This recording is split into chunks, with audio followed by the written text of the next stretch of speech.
Cette année, toute la gamme Aerojet reçoit la technologie PowerBridge et la technologie Hotface. La technologie PowerBridge se caractérise tout simplement par un poids que nous venons intégrer au club en partie basse, qui va abaisser le centre de gravité et qui va permettre à la face d'avoir un peu plus d'élasticité et du coup d'avoir vraiment plus de puissance. Autre technologie, nous avons la Hotface cette année. Donc c'est une face à épaisseur variable que nous avons travaillé avec l'intelligence artificielle et qui va nous permettre d'avoir un sweet spot plus large. Le nom Aerojet est inspiré de l'aviation. Le driver, lui, a revu un peu toute l'aérodynamique. Nous allons avoir également aussi une couronne et une semelle en carbone qui va être un petit peu plus fine, ce qui nous a permis de gagner du poids et de le répartir au mieux pour effectivement augmenter ce qu'on appelle la tolérance du club, avoir un club plus stable. Nous avons aussi la gamme ForgeTech qui est déclinée en deux têtes, ForgeTech ou ForgeTech X. Ce sont des têtes, ce qu'on appelle hollow body, donc des têtes creuses dans lesquelles on injecte une mousse. La ForgeTech, elle, va être entièrement forgée. On va avoir la face ainsi que le corps de forgé. La ForgeTech X, elle, va avoir uniquement la face de forgé. On va avoir quand même plus de tolérance sur la ForgeTech X parce qu'elle va être quand même un petit peu plus large.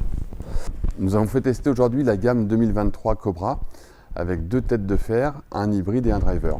Tout d'abord, le fer Aerojet, une tête moulée. Ce club a beaucoup plu à nos testeurs, ils ont été très à l'aise dès la première prise en main. Et l'aspect assez sobre, malgré toutes les technologies embarquées, a vraiment fait de l'effet. Deuxième fer testé aujourd'hui, le ForgeTech. Donc un club qui est forgé en hollow body, c'est-à-dire un club qui est fermé avec du poids à l'intérieur, du tungstène qui est idéalement placé pour pouvoir lever la balle. Ce club a beaucoup plu à nos joueurs qui avaient un plutôt bon niveau de jeu, particulièrement le toucher qui est beaucoup plus direct et qui a amené beaucoup de sensations à nos joueurs.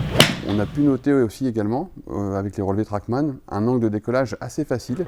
Malgré cet aspect classique, la masse en tungstène a vraiment joué son rôle. L'hybride Aerojet a fait l'unanimité. Tous nos testeurs aujourd'hui l'ont trouvé très agréable dès les premières balles. On a pu voir que la trajectoire était rectiligne, assez haute, et un aspect sobre à l'adresse, qui a beaucoup plu à nos joueurs. Le driver Aerojet donc, est disponible en 3 têtes différentes. On a pu voir donc Jean-Luc, notre premier testeur, on a réussi nettement à corriger sa trajectoire grâce à la tête Max justement. On n'a pas enlevé le slice, mais on l'a nettement supprimé. Donc ce club est vraiment adaptable à tout type de joueurs. On peut changer donc les systèmes de poids, les réglages de loft, ainsi que le poids qui peut être interchangeable en termes de grammage entre 3 et 20 grammes. Le maître mot de nos testeurs sur ce club a vraiment été on l'aime à l'adresse. Il a beaucoup plu à l'adresse et on a pu avoir des bons résultats en prenant les bons réglages.